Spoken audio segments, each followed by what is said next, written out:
Cek, cek, cek. Assalamualaikum warahmatullahi wabarakatuh. Selamat pagi untuk semua. Pada hari ini, kami dari kelompok PPL SMP 6 Palangkaraya akan mempresentasikan mengenai analisis SWOT, String Weakness Opportunity Streets, untuk memenuhi tugas daripada mata kuliah teknologi baru dalam pengajaran dan pembelajaran. Topik 2.3 ruang kolaborasi. Pertama-tama, sebelum kami mempresentasikan mengenai analisis SWOT dari ruang guru, maka saya terlebih dahulu akan memperkenalkan teman-teman atau rekan-rekan saya dalam kelompok. Yang pertama ada Laura Intan Mercy Febriana Simanjuntak. Yang kedua ada Putri Nursyifa Nindita Arifah. Yang ketiga Tiffany Ramadina Putri Surya. Yang keempat, Muhammad Hafiz Rahman. Yang kelima, Novian Fikri Fadila. Keenam, Melinda Febriani. Dan terakhir, saya sendiri, Nani Hidayati. Baik, untuk efektivitas waktu, langsung saja ke penyampaian analisis SWOT ruang guru yang akan disampaikan oleh rekan saya, Melinda Febriani. Silahkan, Saudari Melinda. Oke, bisa move on ke next slide, operator. Oke, karena kelompok kami akan memperkenalkan dan juga akan memberikan analisis kami terkait sebuah perusahaan edutech yang bernama Ruang Guru. Alangkah baiknya jika kita mempersamakan persepsi kita tentang apa itu Ruang Guru terlebih dahulu. Jadi saya akan membacakan apa saja layanan yang ditawarkan oleh perusahaan Ruang Guru ini. Jadi Ruang Guru merupakan perusahaan teknologi terbesar di Indonesia yang berfokus pada layanan berbasis pendidikan. Dan Ruang Guru ini mengembangkan berbagai layanan berbasis teknologi termasuk layanan kelas virtual, platform ujian online, video belajar berlangganan, marketplace les private, serta konten-konten pendidikan lainnya yang bisa diakses melalui web dan aplikasi Ruang Guru. Mereka memiliki platform aplikasi dan juga website yang mereka gunakan untuk memberikan layanan-layanan ini seperti itu. Kemudian selanjutnya bisa kita move on.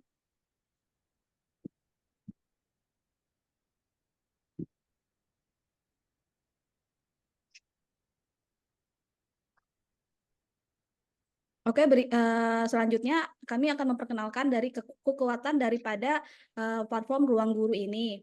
Yang pertama-tama akan dijelaskan oleh saudari saya, Nani Hidayati. Silakan. Terima kasih, Saudari Melinda. Oke, jadi kekuatan dari ruang guru yakni pertama adanya tersedia materi dan soal latihan yang lengkap. Jadi memang sudah ada ya akses materi dan soal latihan yang lengkap, yang mana ini tersedia untuk semua mata pelajaran dan kemudian sesuai jenjang sekolah. Kemudian yang selanjutnya adanya video pembelajaran yang mana itu disajikan dalam bentuk konten yang interaktif dan animatif, yang mana tentu nya lebih mudah dipahami. Yang ketiga, gurunya juga kompeten dan berpengalaman di berbagai bidang pelajaran. Yang keempat, penyampaian materi yang lebih mudah dipahami. Kemudian selanjutnya kembali lagi kepada Saudara Melinda. Silahkan, Saudari. Baik, saya akan melanjutkan tentang lebih banyak kelebihan daripada perusahaan Ruang Guru ini. Jadi Ruang Guru sebagai perusahaan edutech memiliki kelebihan yang paling utama mereka tonjolkan adalah bagaimana mereka menawarkan fleksibilitas waktu belajar kepada siswa-siswa mereka. Jadi siswa bisa belajar kapan saja dan di mana saja sesuai jadwal mereka, sehingga lebih mudah untuk menyesuaikan dengan rutinitas harian mereka, yang mana mungkin mereka masih harus sekolah di pagi harinya, kemudian melakukan aktivitas lain. Jadi mereka bisa mengikuti pembelajaran ini menyesuaikan dengan waktu yang mereka miliki, seperti itu.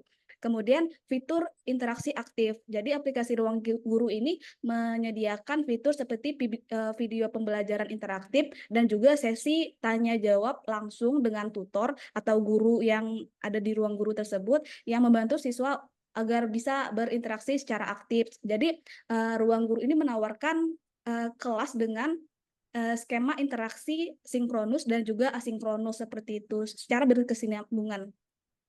Kemudian Ruang Guru juga mendukung untuk diakses melalui berbagai device atau perangkat yang bisa diakses seperti melalui smartphone, tablet, dan laptop, sehingga siswa bisa belajar dengan lebih mudah seperti itu. Kemudian yang terakhir adalah Ruang Guru sebagai perusahaan edutech ini mendukung kurikulum nasional, yang mana Ruang Guru mengikuti dan menyesuaikan materi pembelajaran dengan kurikulum nasional atau bahkan bisa menjadi reinforcement atau penguat daripada kurikulum nasional seperti itu, sehingga membantu siswa lebih siap menghadapi ujian dan tugas sekolah. Bahkan Ruang Guru ini memiliki kelas persiapan untuk masuk universitas seperti itu. Jadi ini sangat mendukung bagaimana pembelajaran sesuai dengan kurikulum nasional yang sudah ada seperti itu. Selanjutnya adalah tentang, boleh next slide.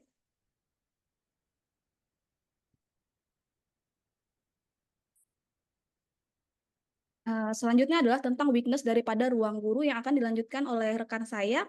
Silakan. Baik, terima kasih.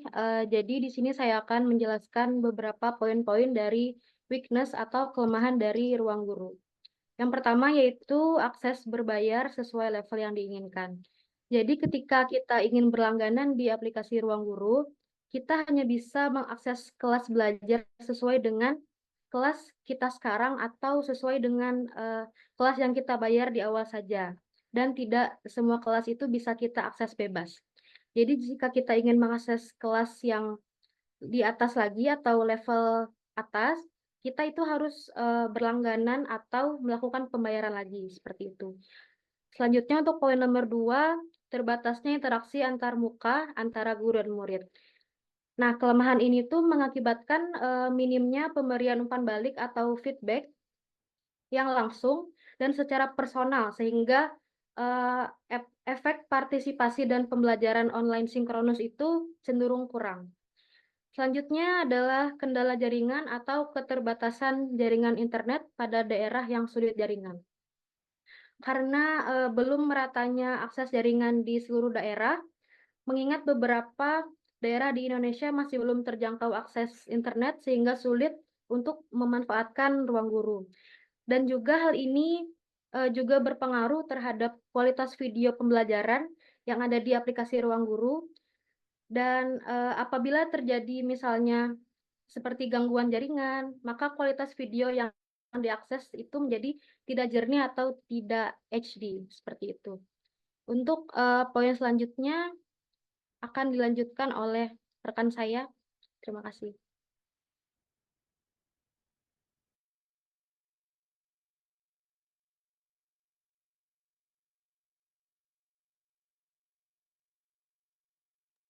Fikri. Yap, di bagian ini akan saya jelaskan beberapa kelemahan atau weakness dari sebuah ruang guru. Dari yang bisa saya simpulkan atau yang kami simpulkan dari hasil kerja kelompok yang kami lakukan, bahwa kelemahan dari ruang guru itu ada beragam. Yang pertama adalah seperti keterbatasan penggunaan teknologi yang memadai di daerah terpencil. Karena memang kadang keterbatasan penggunaan teknologi itu ya hanya bisa dialami oleh mereka yang mungkin memiliki, bisa dibilang yang berada di daerah terpencil dan bahkan kurang melek teknologi, dan terkadang mereka daerah mereka kadang itu kurang terkoneksi dengan jaringan internet, dan mungkin kurang kurang kurang perkembangan dalam internet mereka di daerah mereka tersebut. Dan kemudian di poin kedua dari bagian kelemahan dari ruang guru tersebut ini adalah aggressive advertisement. Maksudnya kayak gimana? Maksudnya itu adalah periklanan atau promosi yang dinilai kadang agresif atau mungkin terlalu gimana gitu kalau saya menyebutnya. Terlalu agresif sih sebenarnya kalau bisa dinilai kelemahannya itu. Karena kadang mereka memberi promosi atau mempromosikan jasa mereka itu kadang terlalu belak-belakan gitu, kadang mereka bisa dibilang ya terlalu terlalu gamblang aja gitu, gamblang mempromosikan itu jasa mereka, walaupun terkadang orang memang kadang ada orang yang berminat atau mungkin ada yang tidak. Dan kemudian kelemahan kelemahan bagian ketiga ini adalah biasanya jawaban dari soal ketahuan mereka karena bisa ketahuan dan kadang suka diakses diulang-ulang. Dan yang paling dan kelemahan yang jomplang atau yang paling umum adalah ruang guru ini kadang dinilai jadi program yang katanya dengan metode pendaftaran yang mudah dan tanpa hal yang rumit, namun kenyataannya tidak.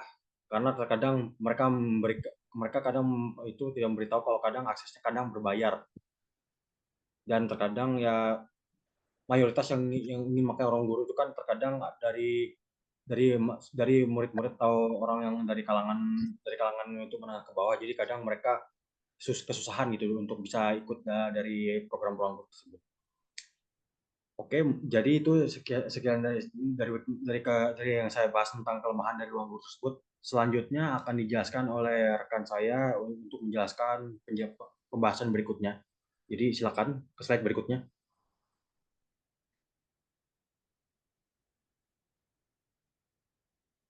Oke, singkat saja. Saya akan menjelaskan mengenai opportunities atau peluang daripada perusahaan ruang guru. Yang pertama adalah memiliki peluang untuk bekerja sama dengan pemerintah, sekolah, atau lembaga pendidikan lainnya dalam perluas akses pendidikan digital di Indonesia maupun ekspansi di luar Indonesia. Lalu selanjutnya memiliki perusahaan cabang yang bernama Suter atau Work Abroad Academy yang menyediakan bimbingan atau pelatihan bagi pelajar yang ingin belajar di luar negeri. Selanjutnya dapat membuka kelas pengembangan soft skill untuk guru seperti programming, desain komunikasi visual dan lain-lainnya. Lalu mengisi keperluan pembelajaran jarak jauh. Selanjutnya bisa dilanjutkan oleh rekan saya. Slide selanjutnya. Baik, Terima terima kasih. kasih. Saya akan melanjutkan dari yang sudah dijelaskan mengenai tentang opportunities. Jadi di opportunities itu dia bisa memberikan siswa menjadi lebih mandiri saat belajar melalui ruang guru karena bisa mengakses materi. Kemudian yang kedua, orang tua juga menjadi lebih terbuka dan menyadari manfaat dan kegunaan pembelajaran online. Artinya murid tidak hanya belajar dari sekolah saja, tapi bisa dapat tambahan dari pembelajaran online. Jadi orang tua merasa ini bermanfaat sekali. Dan terakhir, ruang guru itu juga berkolaborasi dengan Kampus Merdeka untuk studi independen bagi mahasiswa. Artinya nanti bisa ditukar menjadi bentuk 20 SKS, yang mana nanti mahasiswa bisa dapatkan ketika mereka mengikuti kegiatan Kampus Merdeka. Nah, itu saja yang bisa saya sampaikan mengenai dari peluang dari ruang guru. Untuk selanjutnya bisa dilanjutkan oleh rekan saya. Oke, baik. Terima kasih. Bisa move to the next page. Nah, selanjutnya kita akan bahas threats atau ancaman. Ancaman ini adalah yang akan mengancam ruang guru mungkin di masa depan. Jadi yang pertama adalah perubahan regulasi dari dunia pendidik. Adanya perubahan aturan pemerintah ini tentang pembelajaran online bisa menjadi ancaman bagi ruang guru. Contohnya misalkan pemerintah Indonesia ingin membuat aplikasi sendiri untuk siswa dan siswi Indonesia. Hal ini tentu akan mengancam ruang guru sebagai platform berbayar karena pasti pemerintah mungkin akan menyediakan secara gratis. Selanjutnya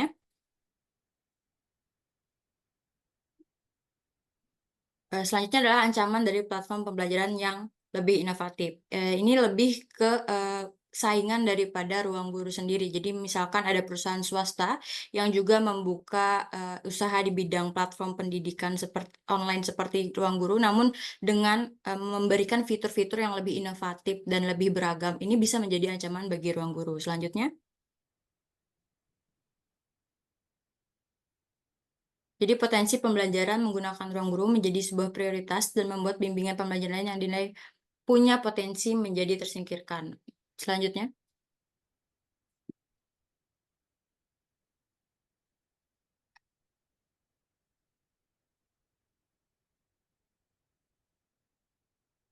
Selanjutnya adalah penipuan online yang mengataskan ruang guru. Hal ini bisa menjadi ancaman dan bisa menjadi bumerang untuk ruang guru sendiri. Karena ini sistemnya online, jadi semua orang bisa mengatasnamakan diri mereka sebagai ruang guru. Hal ini ketika orang-orang mulai tertipu dengan penipuan seperti ini, maka yang mendapatkan nilai negatif dari masyarakat itu adalah ruang guru, sehingga orang menjadi lebih kurang percaya terhadap ruang guru. Selanjutnya.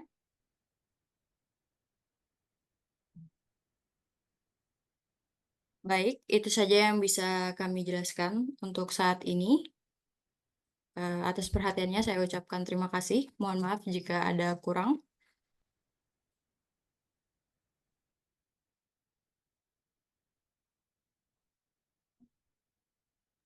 Baik, itulah tadi presentasi dari kelompok PPL SMP 6 Negeri Palangkaraya. Terima kasih atas kesempatannya dan terima kasih atas perhatiannya telah mendengarkan presentasi dari kelompok kami. Silahkan jika ada pertanyaan ataupun komen atau saran, silahkan untuk di komen di kolom komentar atau di YouTube kami, ataupun bisa nanti di kelas. Baik, mungkin itu saja. Kami tutup presentasi hari ini dengan salam. Wassalamualaikum warahmatullahi wabarakatuh dan selamat pagi.